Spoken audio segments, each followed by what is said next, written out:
বিজয়ী করিব। শর্ত হলো তিনটা সবক। এক নম্বর সবক হলো ইত্তাকুল্লাহ, আমি আল্লাহকে তুমি ভয় করো। বলুন, এক নম্বর সবক কি? আল্লাহকে ভয় করো, ইত্তাকুল্লাহ। মাই মুসলমানে বলবে, হুজুর এই সবকটা আমাদের কাছে আসে, আল্লাহকে ভয় করি। সুদ খায় বেদায় বলে, সুদ খাইলে কি হইব, আল্লাহকে ঠিকই ভয় করি। ঘুষ খায় বেটায় বলে, ঘুষ খাইলে কি হবে, আল্লাহকে ঠিকই ভয় করি। আমার ভাই নামাজ পড়ে না, রোজা রাখে না, কই আল্লাহরে ঠিকই ভয় করি। ভাই মদ পান করে, কয় আল্লাহকে ঠিকই ভয় করি।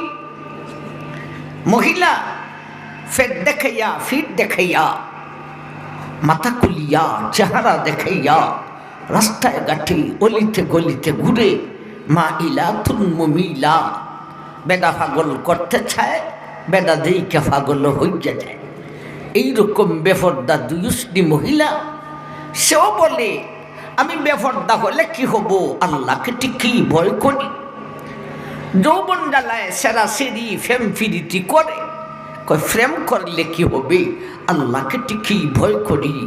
ভাই আল্লাহকে ভয় করা এটা কি মুখে মুখে না বাস্তবে কিছু আছে?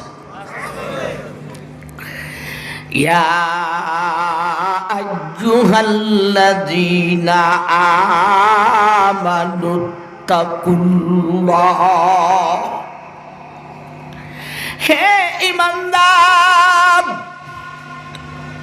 আমি আল্লাহ তোমাকে বেঈমানের মোকাবেলায় নির্যাতিত করতে চাই না, বরং বেঈমানের মোকাবেলা তোমাকে বিজয়ী করিতে চাই। তবে শর্ত হলো তিনটা সবক। এক নম্বর হলো ইত্তাকুল্লাহ, আমি আল্লাহকে তুমি ভয় করো। ভাই এখন আমরা তাফসীরে ঢুকবো। ইত্তাকুল্লাহ, আল্লাহকে ভয় করো। এই ইত্তাকুল্লাহ ব্যাখ্যা বুঝতে হলে দুইটা কথা বুঝতে হবে। আল্লাহকে ভয় করো কথাটা বুঝতে হলে দুইটা কথা বুঝতে হবে। প্রথম নম্বর সবকে দুইটা কথা। একটা কথা হলো আল্লাহ তোমাকে কেন ভয় করিব, আরেকটা কথা হলো আল্লাহকে কিভাবে ভয় করিব। কেন ভয় করিব? বাংলার মুসলমান আমেরিকার নাম শুনলে কম্পবা, ঠিক না? ঠিক। আমেরিকাকে কেন ভয় করে? এদের কাছে শক্তিশালী বাহিনী আছে, হাই ফাই অস্ত্র আছে। আল্লাহ তুমি যে বলেছ তোমাকে ভয় করতাম, তোমার কাছে অস্ত্র আসেনি, তোমার কাছে বাহিনী আছে। আল্লাহ তোমার কাছে কি ক্ষেপণাস্ত্র আছে? আল্লাহ তোমার কাছে কি পারমাণবিক আছে? আল্লাহ তোমার কাছে কি মিসাইল আছে? আল্লাহ তোমার কাছে কি পিস্তল আছে? ইত্তাকুল্লাহর ব্যাখ্যায় লিখেছেন, ইয়া আইয়ুহাল্লাযীনা আমানুত্তাকুল্লাহ, হে ঈমানদার, আমি আল্লাহকে তুমি ভয় করো। আরে আমার কাছে অস্ত্র আছে, আমার কাছে বাহিনী আছে। আল্লাহর বাহিনী কি একটু পরে শুনি রে আমার ভাই, আগে শুনি আল্লাহর অস্ত্রটা কি। ইত্তাকুল্লাহর ব্যাখ্যায় লিখেছেন, আকাশের ঊর্ধ্ব থেকে নিয়া সাত জমিনের নিচ পর্যন্ত যত সৃষ্টি জগৎ আছে, সমস্ত সৃষ্টি জগৎ, প্রাণী আর ও প্রাণী সবটাই হলো আল্লাহর ক্ষেপণাস্ত্র। সমস্ত সৃষ্টি জগৎ, প্রাণী আর অপ্রাণী সবটাই আল্লাহর ক্ষেপণাস্ত্র। আমার ভাইজান, এখন বলেন আল্লাহর ক্ষেপণাস্ত্রের পরিমাণ বর্তমানের আমেরিকার অস্ত্র থেকে কম না বেশি? সমস্ত সমস্ত সৃষ্টি জগৎ, প্রাণী আর অপ্রাণ, দুনিয়ার শুরু থেকে নিয়ে শেষ পর্যন্ত সমস্ত পরাশক্তি সমস্ত রাষ্ট্রের অস্ত্রকে একত্রিত করলেও আল্লাহর অস্ত্রের কোটি কোটি ভাগের এক ভাগ হইবে না। ঠিক না বেটি? আল্লাহ যদি ইচ্ছা করেন যে কোনো জাতের প্রাণীকে দিয়া বেঈমান পরাশক্তির সাথে যুদ্ধ করতে পারেন, আল্লাহ যদি ইচ্ছা করেন যে কোনো জাতের প্রাণীকে দিয়া বেঈমান পরাশক্তির সাথে যুদ্ধ করতে পারেন। ফেরাউনের মতো পরাশক্তির সঙ্গে আল্লাহ যুদ্ধ করেছেন। কি দিয়া যুদ্ধ করেছেন? সূরা আরাফের এক আয়াতে আল্লাহ আলোচনা করেছেন, فأرسلنا عليهم الطوفان والجراد والقمل والضفادع والدم آيات مفصلات فاستكبروا وكانوا قوما مجرمين। ও দুনিয়ার মানুষ, ফেরাউন যখন আমার মূসা আর মূসার অনুসারীর উপর নির্যাতন শুরু করে দিল রে, আমি আল্লাহ সেই ফেরাউনি পরাশক্তির সঙ্গে যুদ্ধ করলাম অস্ত্র দিয়া। অস্ত্র কি বানাইলাম? আল্লাহর ভাষায় বলেন জফা দিক। আমরা বাঙালি সহজে বুঝি, কেউ কয় ব্যাং, কেউ কয় বেঙ্গাগ। আমি আল্লাহ ব্যাং রে ক্ষেপণাস্ত্র বানিয়ে ছেড়ে দিলাম। ফেরাউনি পরাশক্তির সঙ্গে যুদ্ধ শুরু হইল। সুবহানাল্লাহ কইতেন না? বেঙ্গা দিয়া ফেরাউনের মতো পরাশক্তির সঙ্গে যুদ্ধ করেছেন। এই জাতের ক্ষেপণাস্ত্র আপনাদের এই এলাকায় তালাশ করলে 1-2 কোটি বাহির করা যাবে না? যাবে না? এত ক্ষেপণাস্ত্র আপনাদের এলাকায় আছে। বেঙ্গাদায় যুদ্ধ করলো কিভাবে, তাও তো শোনার দরকার। আমার ভাই, ফেরাউন তার বীর যোদ্ধাদের জন্যে খাবার তৈরি করে রাখছে, বড় সুস্বাদু খাবার। খাইতে গেছে, যায় দেখে ডেকচির ভিতরে খাবারের কিচ্ছুই নেই, একটা ফুটা জুলও নাই, কিচ্ছু নাই। কি আছে? ডেকচির ভিতরে উদা ব্যাঙে নেলা হইতেছে। আমার ভাই, ব্যাঙের যুদ্ধের পদ্ধতিটা কিরকম? ব্যাঙ্গা কি হাতে লাঠি নিয়ে যুদ্ধ করেছিল? না না, তার যুদ্ধের পদ্ধতি একটা হলো ফেরাউনের বীর যোদ্ধার খাবার দিশে বন্ধ করিয়া। বীর যোদ্ধা যারা যুদ্ধ করত, ওদের খাবার যদি খাইতে পারে না, খাবারই নাই, খাইতে পারে না, যুদ্ধ করত না, নিজে নিজেই মারা যাইত। বলেন, ব্যাঙের যুদ্ধের আরেকটা ফালা বাকি রইছে। এবারে ফেরাউনের বীর যোদ্ধা না খাইয়া ঘুমের ঘরে গেছে, ঘুমাইব। যে দেখে বেডের উপরে আধা হাত গাড়া কইরা শুধু বেঙাবে। বেডের উপর ব্যাঙের উপরে ঘুমাইতে পারবে না? ফিটের তলে গুনগুনি দেখাবে। বেডটাকে বিস্তারাকে জায়গা পরিষ্কার করছে, কইরা ঘুমাইছে। খালি ঘুমটা লাগছে, ক্ষেপণাস্ত্র জানি কই থেকে আইসে গেছে। আইসা শরীরের মধ্যে লাফানো শুরু করেছে, ফাল্লানো শুরু করেছে। শুধু থাই না রে আমার আসলিয়ার ভাই, যত দিকে ছিদ্র পায় এত দিকটা গুথায় আর গুথায়। চৌকি দাও গুথায়, খানি দাও গুথায়, নাকি দাও গুথায়, মুখি দাও গুথায়। এমনকি তফসিরলায় লিখেছেন এদের কাপড়ের ভিতরেও ঢুইকা গেছে, সেই দিকেও ছিদ্র পাইছে, গুথায় আর গুথা। আমার ভাই, ব্যাঙের যুদ্ধের পদ্ধতিটা দেখছেন নি? একদিকে খাবার দিছে বন্ধ কইরা, আর একদিকে ঘুম দিছে বন্ধ কইরা।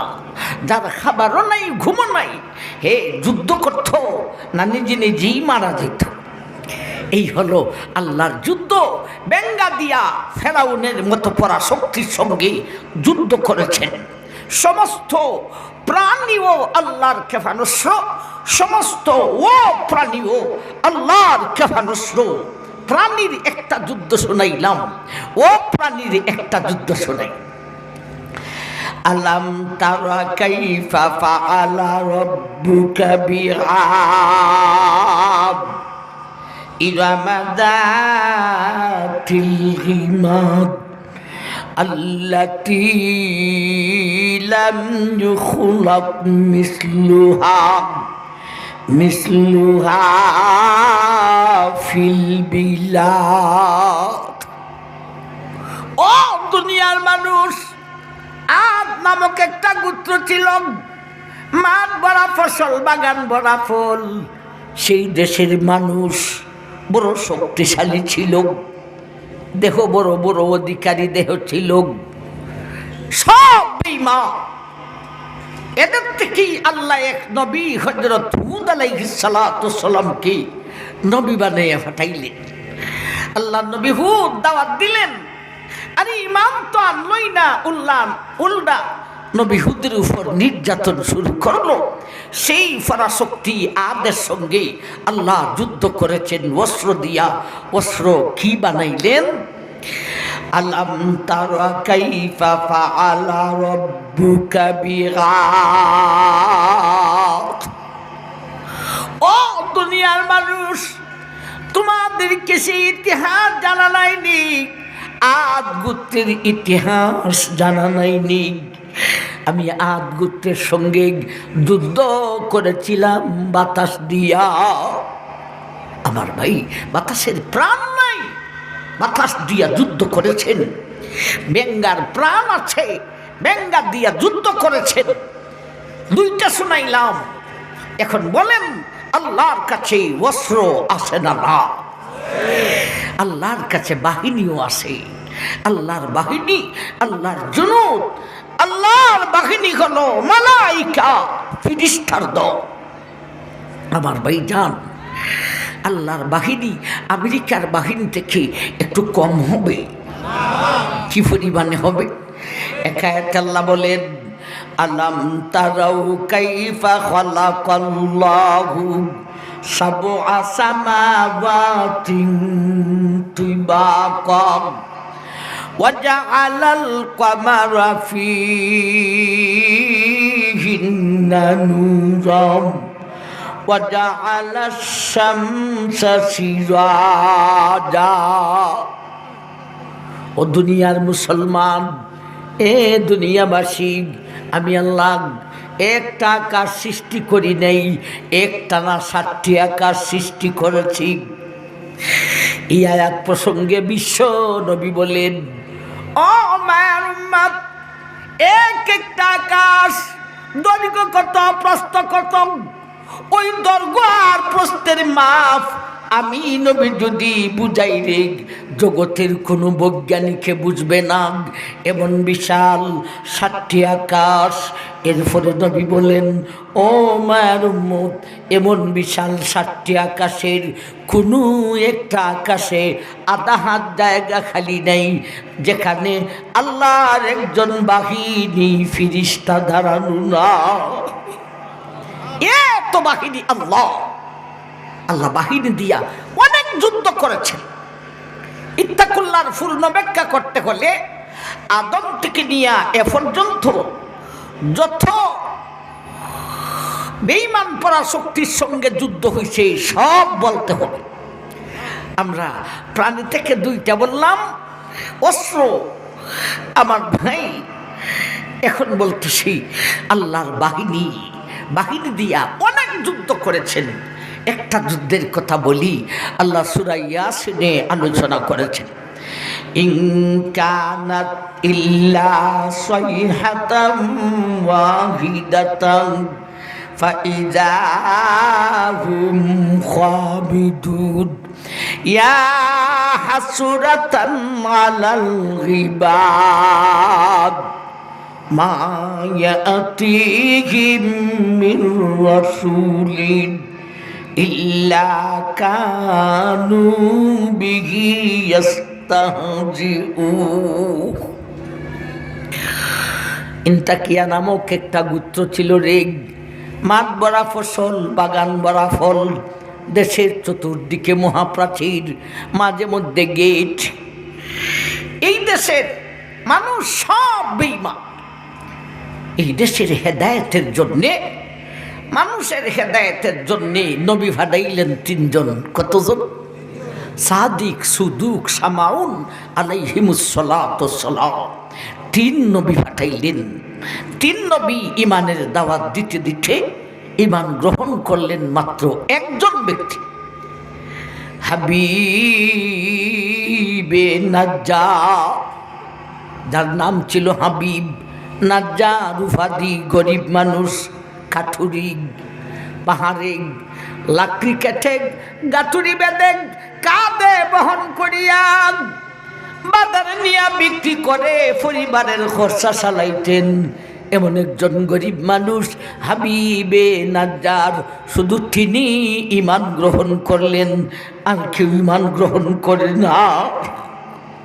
আমার ভাই, দেশের বেঈমান ঠিক হয় তাদের এক সুফি হইছে রে।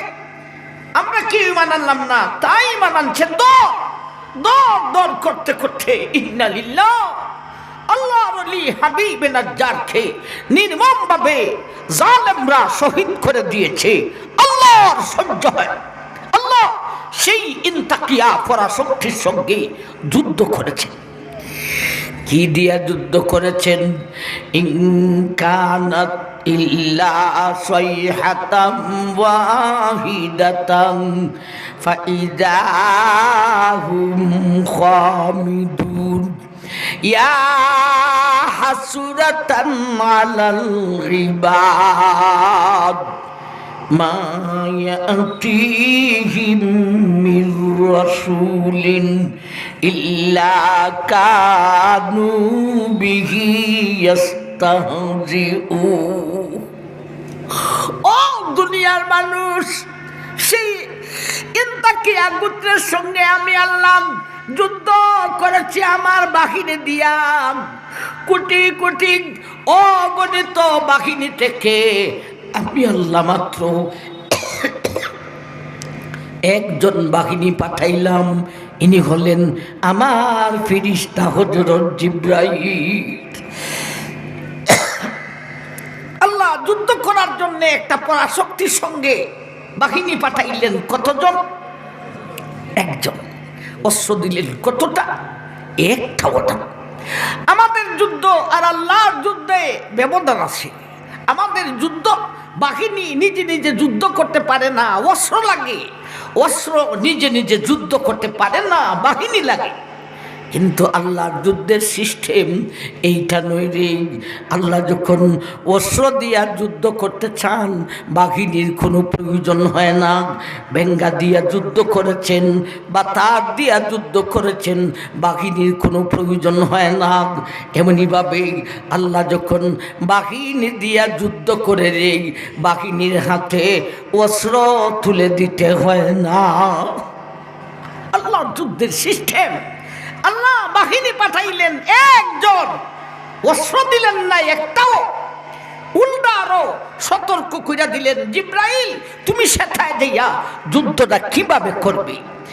ইনকানাত ইল্লা সাইহাতাম ওয়াহিদাতাম ফাইদা হুম খামিদুন ইয়া হাসরাতান আলাল ইবাদ মা ইয়াতিহিম মির রাসূলিন ইল্লা কানু বিহি ইস্তাহজিউন।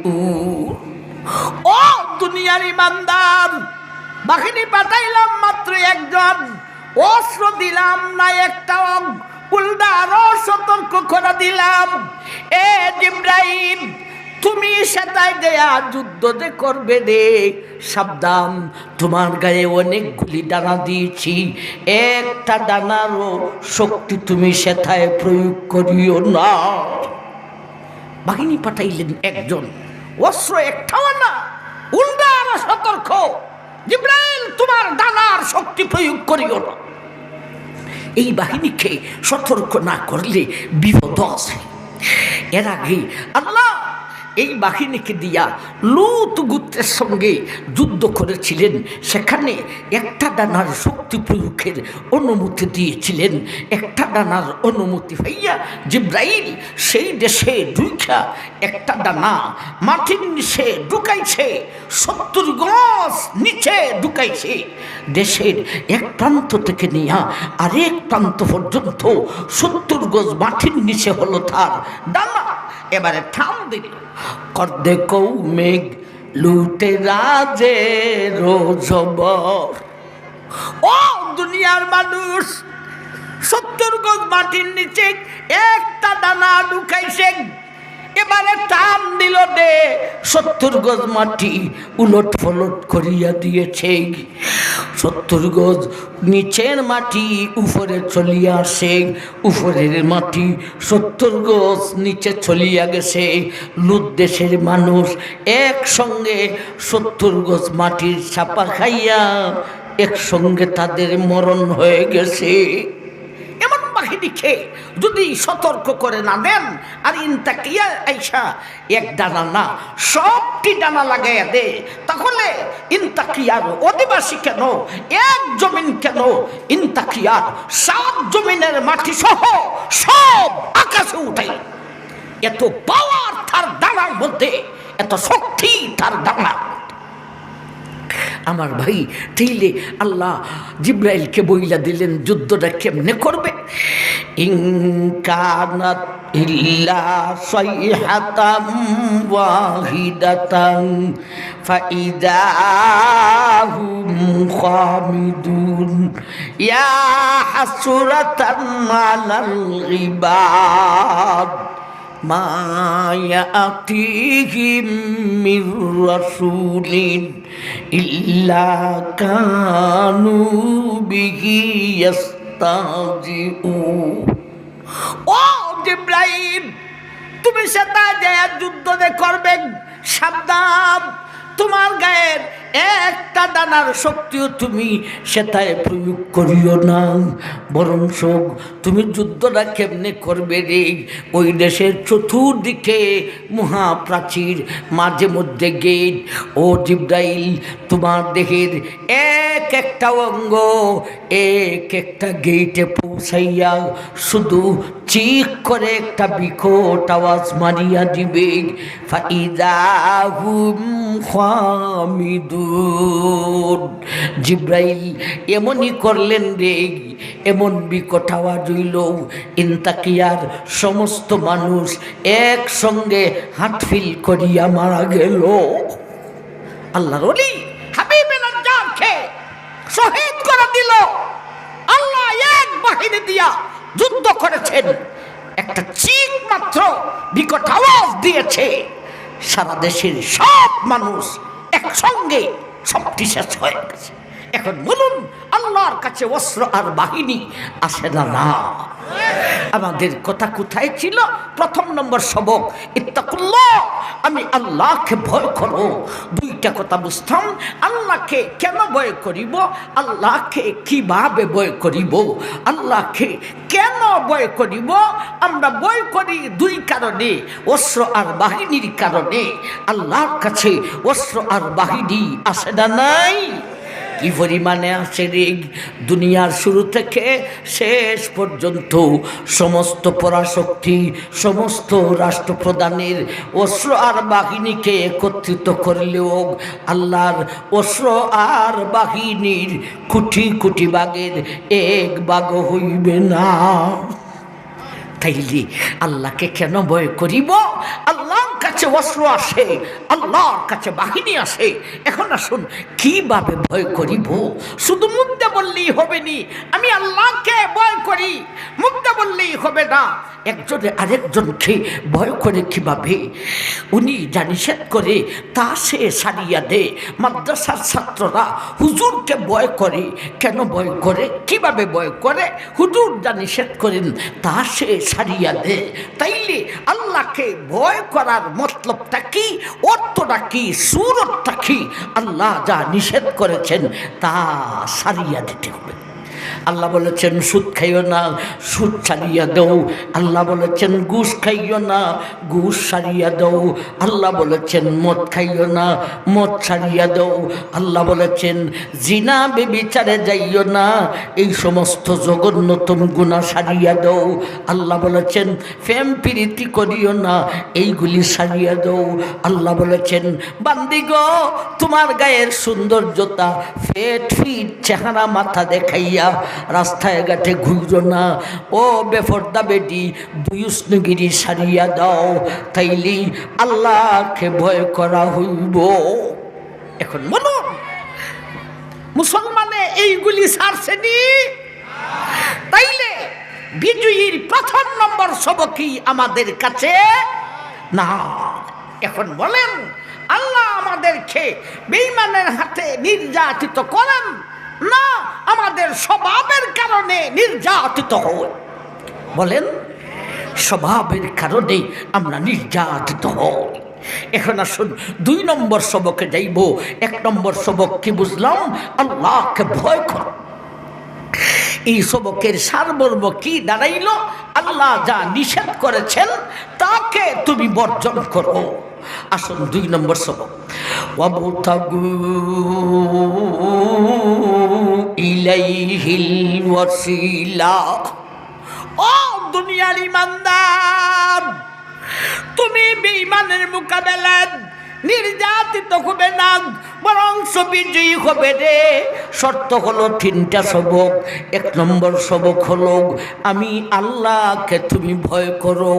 2 নম্বর সবক হলো ওয়াবতাগু ইলাইহিল ওয়াসিলা, আমি আল্লাহর দিকে তুমি ওসিলা তালাশ করো।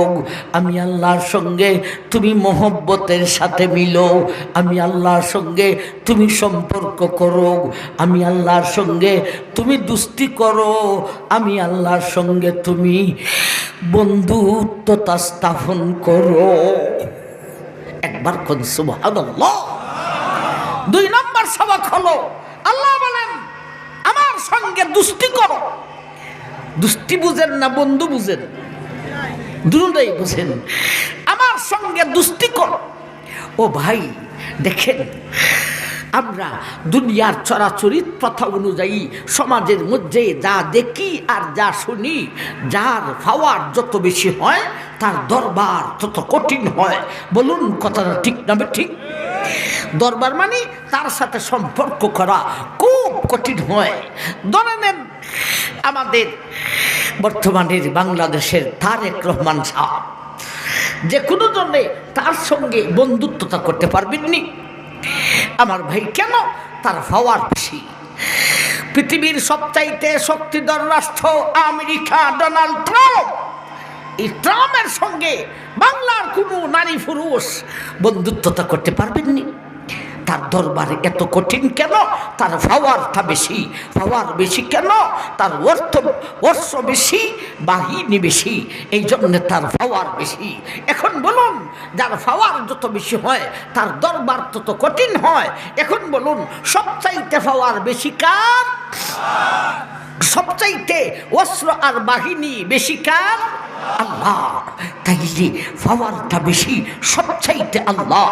সেই অনুপাতে আল্লাহর দরবারটা সবচাইতে কঠিন হওয়ার কথা, ঠিক না ঠিক?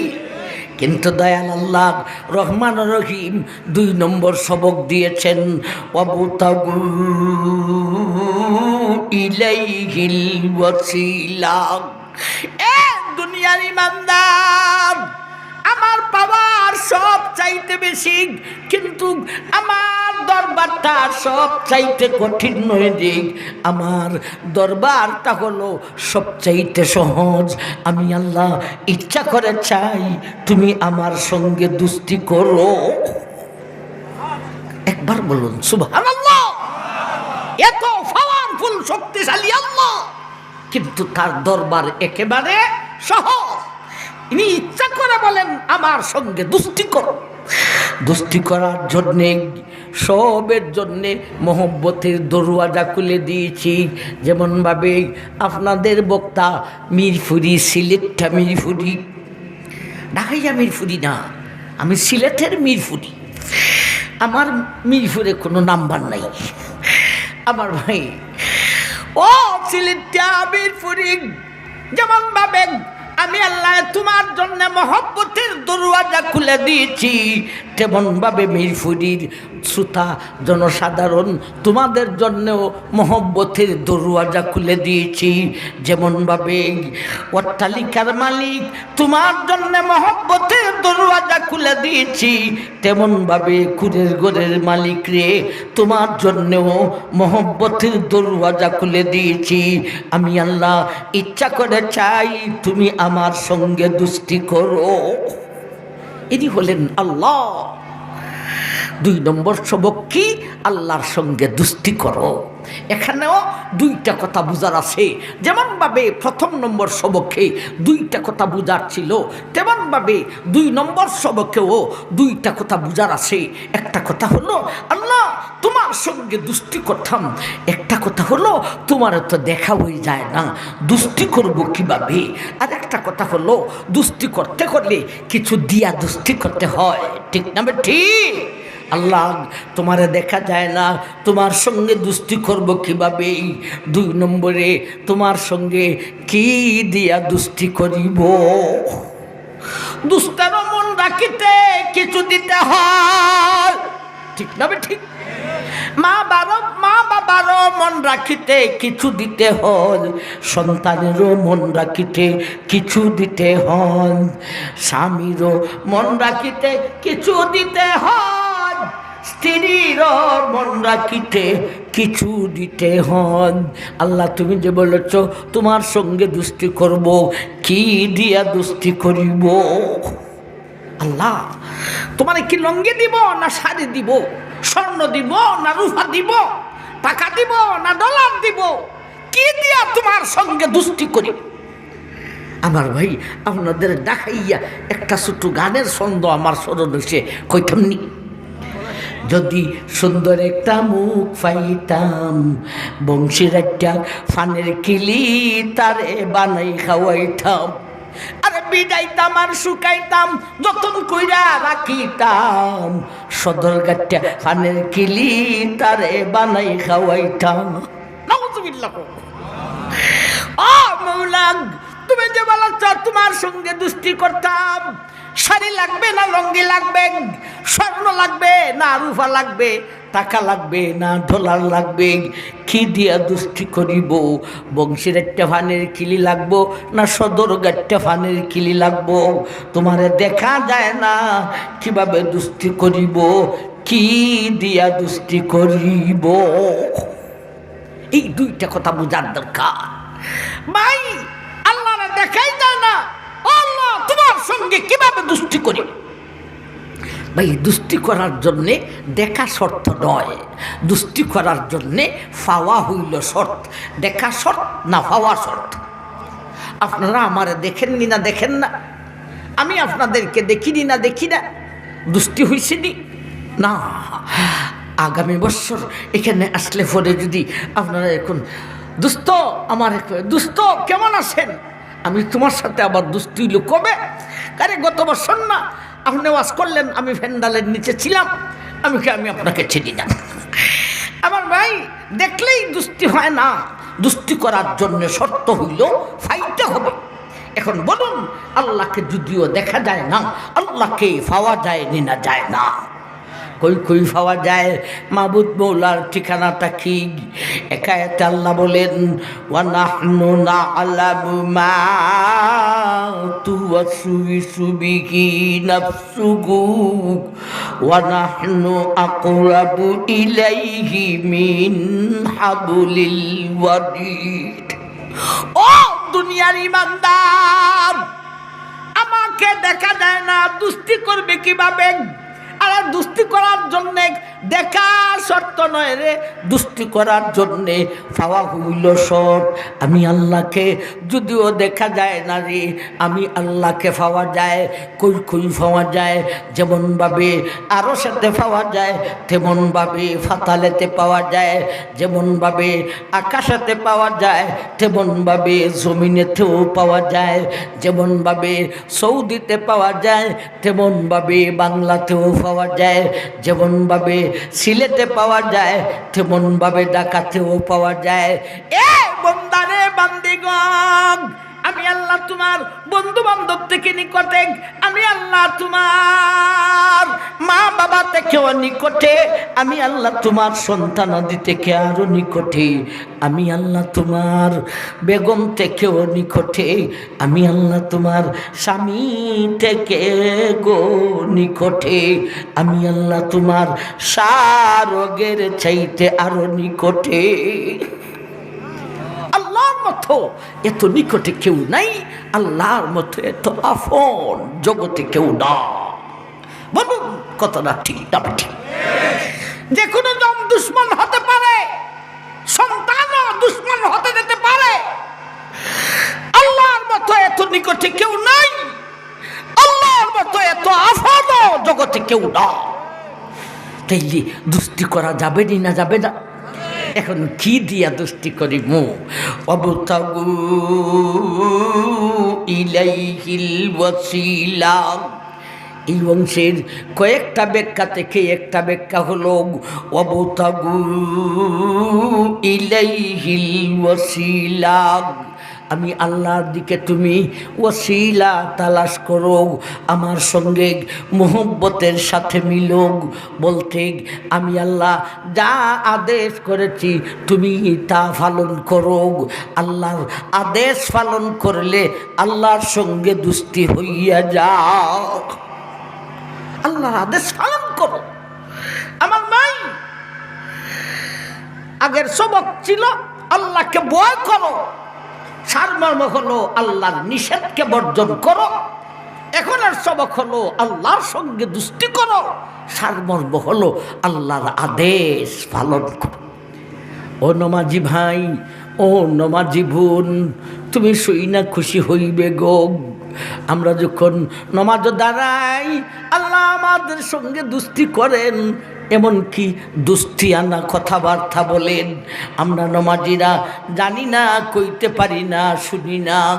আমরা যখন নমাজ দাঁড়াইয়া তেলাওয়াত করতে থাকি, একটা আয়াত তেলাওয়াত করে শেষ করার সঙ্গে সঙ্গে মহান আল্লাহ আমাদের সঙ্গে বন্ধুসুলভ কথা বলতে থাকেন। আমরা যখন নমাজে তেলাওয়াত করি আলহামদুলিল্লাহি রাব্বিল আলামিন, আল্লাহ বলেন হামিদানি গাবুদি। ও দুনিয়ার মানুষ, আল্লাহর আদেশ পালন করো, আল্লাহর সঙ্গে দুস্তি হইয়া যাও। আল্লাহর আদেশ পালন, তবে এগুলা শর্ত আছে। শুধু আল্লাহর আদেশ পালন করলি বন্ধুত্বটা হয় না, আগের সবকটা থাকতে হবে। আল্লাহর নিষেধকে বর্জন করিয়া আদেশকে পালন করলি আল্লাহর সঙ্গে দুস্তি হইয়া যায়, বলতে আল্লাহর ওয়ালি হইয়া যাও। আল্লাহর নিষেধকে ছাড়ো, আল্লাহর আদেশকে পালন করো, আল্লাহর সঙ্গে দুস্তি হইয়া যাও। আমার ভাই দেখেন, এখানে একটা সিরিয়াল লাগাইছেন আল্লাহ। নিষেধ ছাড়ো, আদেশ পালন করো। আদেশ পালন করাও ফরজ, নিষেধ বর্জন করাও ফরজ। কিন্তু আদেশ পালনের কথাটা পরে বলেছেন, নিষেধ বর্জনের কথাটা আগে বলেছেন। আদেশ পালনের চাইতেও নিষেধ বর্জনের গুরুত্ব আল্লাহর কাছে বেশি। নামাজ পড়ার চাইতেও সুদ ছাড়ার গুরুত্ব বেশি, নামাজ পড়ার চাইতেও ঘুষ ছাড়ার গুরুত্ব বেশি। আমার ভাই, অথচ নামাজ পড়তেছে সুদখোর, নামাজ পড়তেছে ঘুষখোর। বলুন ঠিক তবে ঠিক? আমার মসজিদের প্রথম সফে দাঁড়িয়ে আমার মসজিদের কমিটির উল্লেখযোগ্য ব্যক্তি, এগুলি আপনাদের দেখাতে বেশি। বাবা রে বাবা, ঢাকার মসজিদগুলির অবস্থা বড় সিরিয়াস। হালাল ধনী না হারাম ধনী সেইটা যাচাই করে না, যার টাকা আছে বড় কইরা মসজিদে দান করে, সেই মসজিদের কমিটির উল্লেখযোগ্য ব্যক্তি প্রথম সফে দাঁড়ায়, অথচ সুদখোর, অথচ ঘুষখোর।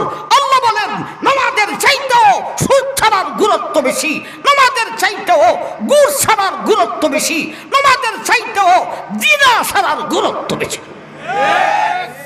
আমার ভাইজান, এই দুইটা সবক পালন করিলে আল্লাহর সাথে দুস্তি হইয়া যায়। এখন আসুন 3 নম্বর সবকে যাই। আল্লাহ, টাইম জানি কয়টা হইল, কতক্ষণ বয়ান করলাম? আমি তো 1 ঘন্টার উপরে বয়ান করি না, ঘন্টা তো একটা হয়ে গেছে। আসুন 3 নম্বর সবকে যাই। ওয়াজাহিদু ফি সাবিলিহি লাআল্লাকুম তুফলিহুন। ওয়াজাহিদু ফি সাবিলিহি। এইবার আল্লাহ বলেন, ও ঈমানদার, তোমরা আমি আল্লাহর রাস্তায় জিহাদ করো, আল্লাহর রাস্তায় জিহাদ করো। আমার ভাইজান, জিহাদের সিরিয়ালটা কত নম্বরে? 1 না 2 না 3? 3। আল্লাহর মতলব কি? যাহাদের পূর্ব শর্ত আছে, যাহাদের উপস্থিত শর্ত আছে। যাহাদের পূর্ব শর্ত হলো আমার রাস্তায় জেহাদ নামার আগে আমি আল্লাহর সাথে তুমি দুস্তি করো। দুস্তিটা কেমনে হয়? আমার নিষেধকে বর্জন করিয়া আমার আদেশকে পালন করিয়া, নিষেধকে বর্জন করিয়া আদেশকে পালন করিলে আমার সঙ্গে দুস্তি হয়। আমার সঙ্গে দুস্তি করে আমার রাস্তায় যদি তুমি জেহাদ এলাম। ওয়াজাহিদু ফি সাবিলিহি। এইবার আল্লাহ বলেন, ও দুনিয়ার ঈমানদার, আমার সঙ্গে তুমি দুস্তি করে এইবারে আমার রাস্তায় তুমি জিহাদ এলাম রে। আমার সাথে দুস্তি করে আমার রাস্তায় যখন জিহাদ করবে, দুস্তের কাজ হইল দুস্তরে সাহায্য করাক। আমি আল্লাহ তোমাকে সাহায্য করিব। এটার কয় আল্লাহ তাআলার মদদ, আল্লাহর সাহায্য। কি দিয়া সাহায্য করিব? হয়তো অস্ত্র দিয়া সাহায্য করিব, নয়তো বাহিনী দিয়া সাহায্য করিব, হয়তো আবারও বেঙ্গা ফাটাইব, আবারও নেংরা মশা ফাটাইব, নয়তো আবারও আমার বাহিনী জিব্রাইলকে ফাটাইব, হয়তো অস্ত্র দিয়া সাহায্য করিব, নয়তো বাহিনী দিয়া সাহায্য করিব। আল্লাহ বলেন লাআল্লাকুম তুফলিহুন, তুমি হইয়া যাইবে বিজয়ী। আয়াতের ঢংটা বুঝতে পারছেন নি? আয়াতে আল্লাহ কোন ডিজাইনে উপস্থাপন করেছেন না খাইয়া মানুষ তাফসীর বুঝেননি। তাফসীরের জগৎ বিজ্ঞাপনে লেখা থাকে, তাফসীরের জগৎ উঠে গেছে। গোটা বাংলার মধ্যে 2-3 জন মানুষ আছে তাফসীর করে, আর হাজার হাজার বক্তা ইউটিউবে গিলা আর গিলা। কেউ আছে আওয়াজ নহল খুঁড়া ঠেলাঠেলি করে। আমার ভাইজান, এটা দিয়ে বাড়াবাড়ি এখন চলেছে। তাফসীরি আলোচনা করতেও জানে না, তাফসীরি আলোচনা শ্রোতাগণ শুনতেও জানে না। এটা বুঝতে হয়, বুঝাইতেও হয়, বুঝাইতেও হয়, বুঝতেও হয়। এই নিয়ত নিয়া যদি বসে তাইলে বুঝতে পারবো। আমার ভাই, যত সময় আলোচনার যাইতে থাকবে তত সাত কালি বাড়তেই থাকবে। তার নূরের ঝলক আলোচনা যত সামনে বাড়তে থাকবে, নূরের ঝলক সামনে বাড়তে থাকবে। যাহা তাইলে 3টা সবক পাইলাম। যাহাদের পূর্ব শর্ত হলো আল্লাহর সাথে দুস্তি করেন। এখন আসেন যাহাদের উপস্থিত শর্ত। আল্লাহর আয়াতে বলেন, ওয়াতুজাহিদুনা ফি সাবিলিল্লাহি বিআমওয়ালিকুম ওয়া আনফুসিকুম। ও দুনিয়ার মানুষ, যাহাদের পূর্ব শর্ত হলো আমি আল্লাহর সঙ্গে তুমি দুষ্টি করো। আর জাহাদের উপস্থিত শর্ত হলো রে ওয়াতুজাহিদুনা ফি সাবিলিল্লাহি বিআমওয়ালিকুম ওয়া আনফুসিকুম। উপস্থিত শর্ত হলো জানও দিতে হইব, মালও দিতে হইব। জানে মালে দিতে হবে। আমার ভাই, এক সময়ে আল্লাহর নবী একটা মাঠের মধ্যে একা একা বৈশা রইছেন। হাতে যেন একটা পত্রের মতো দেখা যায়। মোবাইলের যুগ ছিল না, তবে মোবাইল থেকে কাজ আরো দ্রুত হইত। আমার ভাই, নবীজির চেহারা মলিন, পেরেশানি বা চতুর্দিক থেকে সাহাবায়ে কেরামের খবর হয়ে গেছে। মুহূর্তের ভিতরে চতুর্দিক থেকে সাহাবায়ে কেরাম নবীজিকে মধ্যখানে রেখে চতুর্দিকে সারিবদ্ধ হয়ে গেছে। আমার ভাই জান, নবীজির চেহারা মোবারক মলিন, হাতে পত্র। আমি আলোচনা করতেছি, মনটা আমার ভালো না। বাংলাদেশ খেলাফত মজলিসের পক্ষ থেকে রিস্কা মার্কা নিয়া হবিগঞ্জে এক নবীগঞ্জ বাহুবল থেকে নির্বাচন করতাম। 6 মাস যাবৎ কাজ করে আসতেছি, অনেক টাকা ব্যয় করেছি। আমার ভাই, কেন্দ্র থেকে সবসময় খবর গেছে এই আসনটা 100% কনফার্ম। গতকালকে হঠাৎ দেখা যায় জামাতে ইসলামের জন্য কনফার্ম হয়ে গেছে। এটি কি খবর আসলো আমার কাছে, আমি নিজেও কইতে পারি না। গতকালকেও আমার কাজ অব্যাহত ছিল, এবং এই যে 2টা উপজেলা বললাম, এটাতে এই 2 উপজেলাতে জমাতের কোনো লোক নাই, শুধু কয়েকজন কর্মী ছাড়া। এই 2টা উপজেলা সম্পূর্ণ কওমি অঙ্গনের মানুষ। এটা ওনারাও বুঝছেন। এরপরে যে এই ডিজাইন কেন ধরল, মানুষ হাত দইরা বসে রয়েছে, থাকাইয়া রয়েছে। খালি মিরপুরির নামটা আসত আর মানুষ জামাইয়া পড়ত, মহিলারা পর্যন্ত। মিরপুরি হুজুরি বিটেন্টের ওয়াজটা করুন, সেখানের বাসাটা করতেছে। বিটেন্টের ওয়াজ মিরপুরি হুজুরি করুন। মিরপুরি হুজুর যদি দাঁড়ান, আর কোনো বেটারা ভোট দিতাম না। এমন একটা হামওয়ার মাঠের মধ্যে এই ঘোষণা, একটা উলামায়ে কেরামও তারে ভোট দিত না, একটা আলেমও দিত। আর আলেমের বক্ত যারা আছে, একটাও ভোট দিত না, সব দানচারের মধ্যে ভোট দিব। এই জাতের জুট কইরা লাভ কি? জুটে যদি আমরা খান্দ লাঙ্গল তুইয়া, জোয়াল তুইয়া বন্দুক শিকার করে, এই জাতের জুটের লাভটা কি? সর্বনাই ছুটতে গেছে, বালা করছে। এরাও ছুটতে যাওয়ার দরকার ছিল। এদের সাথে জুট করার কোনো অর্থ নেই। এরা এদের ফায়দা দেখতেছে, কোন আসনে আমরা ফেল করানো যায়, এই চিন্তায় এরা আছে। সাপ কোনোদিন মাছ হয় না, মাছ কোনোদিন সাপ হয় না। ব্যথার কারণে একটা কথা বললে বললাম, আলোচনা করতেছি, প্রোগ্রাম রাখছি, আসছি, কিন্তু মনের ব্যথাটা সহ্য করার মতো না। এমন একটা মাঠের মধ্যে এখানে জামাতে ইসলাম উঠতে ফিরে লাগছে, এটারই নিত্য লুইলিস। আমার নমিনেশন দাখিল করতে একটা ফাতা আমার সরাই লিছে। এটা ডাললে অনেক কিছু করা যায় না। একটা ফাতা আমার নমিনেশনের ফাইল থেকে সরাই লিছে, অথচ শেষ তারিখ ওই ফাতা আবার আধা ঘন্টার ভিতরে কালেকশন করে জুগাইছে, বুঝছেন। এরপরে নমিনেশন যাচাইয়ের দিন একজন প্রস্তাবকারী আর একজন, দুজন লাগে না, লাগে না, সমর্থনকারীরে এদের সরাই লিছে, তুই উপস্থিত আসবে না। তো হে আসছে, আইসেও না। আরেকজনের দাঁড়াইয়া কইলিছে, কয় আমি ওই অমুক, আমি ওই ডিসি। কয় আপনি? ঠিক আছে, বসেন। এরপরে যতজনে এইভাবে গেছে, প্রস্তাবকারী আর সমর্থনকারী ডিসি যাইরে লেছে, আমারটার বেলায় যাচ্ছে না, দুনুগাটো ফারিয়ে গেছে। যত ষড়যন্ত্র করছে সবটা পার হয়ে গেছে। এখন যে কোন ষড়যন্ত্র করছে একমাত্র আল্লাহই জানেন। আর আমি আল্লাহর কাছে সবসময় বইলেইছি, আল্লাহ আমি জীবনে মেম্বারের নির্বাচনও করছি না, আর কোনো নির্বাচনের সাথে আমি ছিলামও না। আমি কিচ্ছু জানি না কেন্দ্র থেকে কেন ডাক আসলো। আমি ডাক্তার উত্তর দেওয়ার জন্যে আসছি মাঠে, আল্লাহর আদালতে, নাইলে আমি জবাবদিহি করতে হবে। দিনের ডাক আসছিল, ওয়াজ করেছ সংসদের বাহিরে সারা জীবন, এবারে সংসদের ভিতরে দিয়া আমার নবীর রক্তমাখা দিনের দুইটা কথা বলো।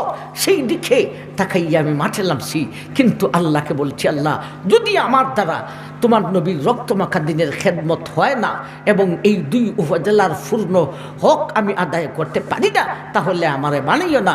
আর এই দুই শর্তে যদি হয় তাইলে আমারে বানাইও। আমি মনটারে এইটাই বুঝতেই আল্লাহর কাছে তো আমি বইলেই রাখছি, তবে দুঃখ বুঝাইতে পারি না নিজের নিজে। এত পরিশ্রম আমি করছি। আমি জন্ম হয়েছে পরে, আমার বাবাও মোটামুটি ধনবান মানুষ, গ্রামের ধনী, আর আমরা বাইরা এখন শহরের ধনী, অনেক ধনবান মানুষ। জীবনে দুঃখ পাইছি না, কিন্তু এখন এই 6টা মাস যাবৎ আমি এত একটা কষ্ট করছি, আমার সারা জীবনে এটা কষ্ট করি নাই। এটা হামওয়ার মাঠটাকে তৈরি করে তুলছি। কেন্দ্র কয়টা, প্রত্যেকটা কেন্দ্রতে এজেন্ট 2 জন পুরুষ 2 জন মহিলা, এগুলি পর্যন্ত রেডি করে তো একবারে সাজানো, শুধু দিনটাই তো আর মানুষে ভোট দিত। এমন একটা পরিস্থিতিতে এর ঘুরাইয়া ওই মুখা গেছে। বাকি কেন যে কথাটা কইলাম, আসলে ওই মানুষে কয় না যে মনের মধ্যে একটা ব্যথা থাকলে এটা না কইলে এটা খালি ফুফাইয়া উঠে, এই জন্য কথাটা খুঁয়ে ফেলেছি। তো ভাই হুজুর তো একজন আসছেন, আমি আর বয়ান করতাম। আমার ভাই জান, আল্লাহ জানেন এই দেশে ইসলামের কি হবে। এই জুটের উপরই অনেক ওলামায়ে কেরাম নারাজ, অনেক বড় বড় ওলামায়ে কেরাম এটার ওপর নারাজ। আমরা শুধু বিভিন্ন হেকমতের দিক দিয়া থাকাইয়া আমরা রাজি হইছিলাম, কিন্তু হইল কি? যাই হোক ভাই, সেই দেখে যাচ্ছি না, কিছু কথা খুয়েলেছি। কেউ ব্যথা পাইলি আল্লাহর হস্তে আমাকে ক্ষমানন সুন্দর দৃষ্টিতে দেখবেন। আসুন, যাহাদের পূর্ব শর্ত হলো আল্লাহর সাথে বন্ধুত্বতা করা, উপস্থিত শর্ত হলো জানও দিতে হবে, মালও দিতে হবে। এখান থেকে বলতেছিলাম, আল্লাহ রসুল একটা মাঠের মধ্যে বৈশা রয়েছেন, হাতে পত্র। আমার ভাই যান, হাতে পত্র, আল্লাহ রসুল মাঠে বসা, মোবাইলের যুগ নেই। সাহাবায়ে কেরাম কই থেকে খবর পাইছেন, যাকে আইসা নবীজিকে মধ্যখানে রাইখা, বাবা এই বাবা এখনের কথাগুলি একটু খাইটা দিলে ভালো হইব। ওই যে একটু আগে কথাগুলি বলছি, এগুলি মিডিয়া দিবেন না। ইলেকশন সম্পর্কে যা বলছি এটা আল্লাহর রাস্তা খাইতে দিয়ে আমি ফলো করি নাই। আপনারা যারা আছেন এই কথাটা খাইটা দিয়েন, এটা আপনাকে আপন মনে কইরা মনের ব্যথা কইয়া ফেলেছি। এটা হইল গরুয়া কথা কইয়া ফেলেছি একেবারে মিডিয়ার সামনে, আমি খেয়াল করি নাই। বাবারা এই ইলেকশনের কথাটা যেটা কইছি এটা তোমরা খাইতে দিও। এ বাবা শুনো, কইছনি? এ বাবা এটা উঠাইও না, এটা খাইতে দিয়ে, এটা খাইতে দিয়েন। আচ্ছা বাবা। নবীজি মধ্যখানে, সাহাবায়ে কেরাম চতুর্দিকে। আসহাবি কান্নুজুম বিআইহিম ইকতাদাইতুম ইহতাদাইতু। হযরত আবু বকর দাঁড়াইলেন, আল্লাহ রাসূল কিসের পত্র আপনার হাতে? আপনার চেহারা মোবারক মলিন কেন, পেরেশানি বাপ কেন? আল্লাহ নবী বললেন, আবু বকর, ইটালি থেকে পত্র আসছে, মদিনা ছেড়ে চলে যাইতাম, আর নয় তো সিলিন্ডার করতাম, আর না হয় মদিনার উপর হামলা করে দিবে। ওমর বীর বাহাদুর দাঁড়াইছে, দাঁড়াইয়া বলেন, আল্লাহ রাসূল তাইলে কি আপনি ইটালির হুমকিকে ভয় পেয়েছেন? নবীজি বলেন, এ আবু বকর উমর উসমান আলী, আমি বিশ্বনবী ইটালির হুমকিরে ভয় পাই না। আমার চেহারা মুবারক মলিন কেন রে? চেহারা মুবারক মলিন হয়েছে হে একটা রাষ্ট্রপ্রধান হইয়া আমি দুই জাহানের বাদশাকে এত অবহেলা করেছে। হয়তো সিলিন্ডার করতাম, নয়তো মদিনা ছাড়িয়া চলিয়া যাইতাম। ও আমার আবু বকর উমর উসমান আলী, ওরে সাহাবায়ে কেরাম, রেডি হইয়া যাও, প্রস্তুতি নেও। ইটালি মদিনার উপর হামলা করার আগে আমি বিশ্বনবী ইটালির উপর হামলা করিয়া দিব। একটু জোরে সরে বলবেন না? ঠিক আছে, একটু জোরে বলবেন না? সুবহানাল্লাহ। এখন জানে মালে দিতে হবে। জান নিয়ে তো সাহাবায়ে কেরাম হাজির, মাল দিতে হবে। মাল দিবেন প্রতিযোগিতার মাধ্যমে। প্রথম প্রতিযোগী হযরত আবু বকর আর উমর রাদিয়াল্লাহু তাআলা আনহুমা। প্রথম প্রতিযোগী আবু বকর আর উমর। আমার ভাইজান, মালের প্রতিযোগিতা। উমরের মাল আছে, আবু বকরের মাল নাই। আবু বকর আর উমর এই দুইজনে ইবাদতের আরো অনেক প্রতিযোগিতা করেছেন, কিন্তু কোন সময় উমর আবু বকরের সাথে জিততে পারেন নাই। আল্লাহু আকবার। এইবারে আবু উমর মনে মনে বলেন, এইবারে লাকি চান্স। আজকে তো মালের প্রতিযোগিতা, আবু বকরের মালই নেই, আমি উমরের তো মাল আছে। এই মন মানসিকতায় উমর উট বুঝাই করে মাল নিয়ে আসে। উট বুঝাই কইরা মাল নিয়ে আসে। হযরত উমর আবু বকর কি নিয়ে আইলেন? হযরত আল্লাহ নবী উমরকে জিজ্ঞাসা করলেন, উমর প্রতিযোগিতায় কি নিয়ে আইছো? আল্লাহ নবী, এই যে উট বুঝাই কইরা মাল নিয়ে আসলাম। এ উমর, এ তো মাল নিয়ে আইছো, আবু বকরের সঙ্গে প্রতিযোগিতা করবেন, বাড়িতে কি রাইকে আসছো? হযরত উমর বলেন, নবীজি ভয়ের কিছুই নাই। নবীর কথার ফাঁকটা উমর ধরতে পারেন নাই। কিন্তু আমরা মনে করি উমর মনে হয় আবু বকর থেকেও বিরাট বড় বুদ্ধিমান। না না, উমর চাইতেও আবু বকরের বুদ্ধি ছিল বেশি, হিকমত, বিজ্ঞান। হযরত উমর নবীজির কথার ফাঁকটা বুঝতে পারেন নাই। উমর বলেন, নবীজি বইয়ের কিছু নাই, যেই পরিমাণে উট বোঝাই করে মাল নিয়ে আসলাম, সেই পরিমাণে আমি বাড়িতেও সেই পরিমাণে মাল রাখি আসলাম। এ আবু বকর, আজকের প্রতিযোগিতা তুমি উমরের সঙ্গে প্রতিযোগিতা করবে, কি নিয়ে আসো? আবু বকর বলেন, আল্লাহর নবী কি নিয়ে আসবো? এই হলো তিনটা জিনিস। একটা হলো মাটির ফাতিল, আর একটা হলো ফাতিলটাকে ডাকার জন্যে একটা ডাকনাক, আর একটা হলো ফাতিলটাকে চুলা থেকে নামানোর জন্যে একটা নেকড়া। এখন তো বিড়ি বাইরিছে, নেকড়া টেকড়া লাগে না। এই নেকড়ার নাম বিভিন্ন ধরনের, লুসনি, লুসাইন, লুসুন, হাতা কাটা, সালাবিদি, বিভিন্ন এলাকায় বিভিন্ন নাম। এই তিনটা জিনিস নিয়ে হযরত আবু বকর আসলেন। আবু বকর রে, তুমি যে এই তিনটা নিয়ে আসলে, বাড়িতে কি রাইকে আসো? আবু বকর বলেন, ও আল্লাহর নবী, আমার বাড়িতে তিনটা ছাড়া আর কোনো মাল নাই। এই তিনটাই নিয়ে আসি জেহাদের সাদা দেওয়ার জন্যে। তো বাড়িতে কি রাইকে আসো?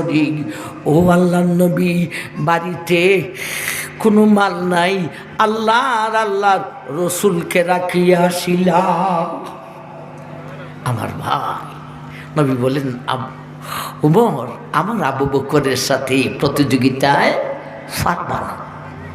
আজকের প্রতিযোগিতার ফলাফল কে কতটুক মাল নিয়ে আইছে তার উপরে হবে না। আজকের প্রতিযোগিতার ফলাফল হবে কার বাড়িতে কি রাইকে আসে। উমর তোমার বাড়িতে মাল রাইকে আসো, আর আবু বকরের বাড়িতে আল্লাহর রসুলকে রাইকে আসে। আমার ভাই, ইতিমধ্যে দেখা যায় একটা মহিলা একটা ছেলে সন্তানকে আঙ্গুলে দুইয়া দুইয়া নবীজির দরবারের দিকে আগাইতেছেন। নবীজি তাকে দেখা ভাবতেছেন সম্ভবত এই মহিলাটা রেশমের মাল নিতে আসতেছে, রেশমের মাল নিবে, সম্ভবত রেশমের মাল নিতে আসতেছে। মহিলা যখন কাছে আসছে, নবী বললেন কি চাও? মহিলায় কয় নবীজি কিচ্ছুই চাই না। চাও না তো কিসের জন্যে আসলাম? ও আল্লাহর নবী, আমি কিছু নিতে আসি নাই, আজকে তো নেবার দিন নয়, আজকে হইল দেবার দিন। আমি নিতে আসি নাই, আমি দিতে আসিলাম। কি দিতে আসো গো? তোমার হাতে তো কিছুই নাই। ও আল্লাহর নবী, আমি মাল সাদা দিতে আসি নাই। আবু বকর তো তিনটা জিনিস নিয়ে আসেন, মাটির ফাতিল নিয়ে আসেন, ডাকনা নিয়ে আসেন, লুসনি নিয়ে আসেন। আমি মহিলার ঘরে তাও নাই। আমি আজকে মালের সাদা দিতে আসি নাই, জানের সাদা দিতে এসেছি। ধানের সাদা দিবে? মহিলা তো কোনো সাদা নেওয়া হয় না জেহাদে। হুজুর আমি না, আমার এই শিশু বাচ্চাটাকে সাদা দিতে আসে। শিশু বাচ্চা, আর এই বাচ্চায় তো জেহাদ করতে পারে না, এই বাচ্চায় তীর মারতে পারবে না, বাচ্চার জেহাদের বয়স হয় নাই, সুতরাং এই বাচ্চা সাদা গ্রহণ করা যাবে না। মহিলায় বলে নবীজি আমার একটা কথা শুনুন, আমার স্বামী যেই দিন জেহাদে যান আমাকে ডাইকা বললেন, এ আমার বেগম, ও আমার প্রিয় সাথী, আমার মনটায় ডাকতেছে আজকে আমি জেহাদ থেকে ফিরত আসবো না, আজকে আমি শহীদ হইয়া যাইব। আমার একটা মাত্র সন্তান, আমি যদি শহীদ হইয়া যাই গো, আমার সন্তানটাকে দিনের কাজে লাগাইও। ও আল্লাহর নবী, ইটালি থেকে হামলা করতে চায় মদিনায়, আপনি জেহাদের ডাক দিয়েছেন, এর চাইতে বড় দিনের ডাক আর কি হইতে পারে? ও আল্লাহর নবী, আমার ছেলে যদিও তীর মারতে পারে না, তলোয়ার চালাইতে পারে না, জেহাদের বয়স হয় নাই, তবে একটা কাজ তো করা যাইব, আমার ছেলেটাকে, ও আল্লাহর নবী, আমার ছেলেটাকে যখন ইটালি আপনার উপর হামলা করবে, তখন আমার ছেলেটাকে আপনার দেহরক্ষী বানাইয়া আপনার সামনে দাঁড় করাইয়া দিব। এতে করে আমার ছেলে যদি শহীদ হইয়া যায় কোনো অসুবিধা নেই, কাল কিয়ামতের দিন হাসরের মাঠে আমি মহিলা শহীদের আম্মা হইয়া উঠিব। আমার ভাই, সেই ছেলের বংশধর থেকে এক ব্যক্তি আসলেন মোহাম্মদ বিন কাসিম, যিনি পূর্ব পাকিস্তান পশ্চিম পাকিস্তানকে বিজয়ী করেছিলেন, ইসলামের ঝান্ডা উত্তোলন করিয়াছিলেন। এই হলো তিনটা সবক। আল্লাহকে ভয় করো, আল্লাহর সাথে দুস্তি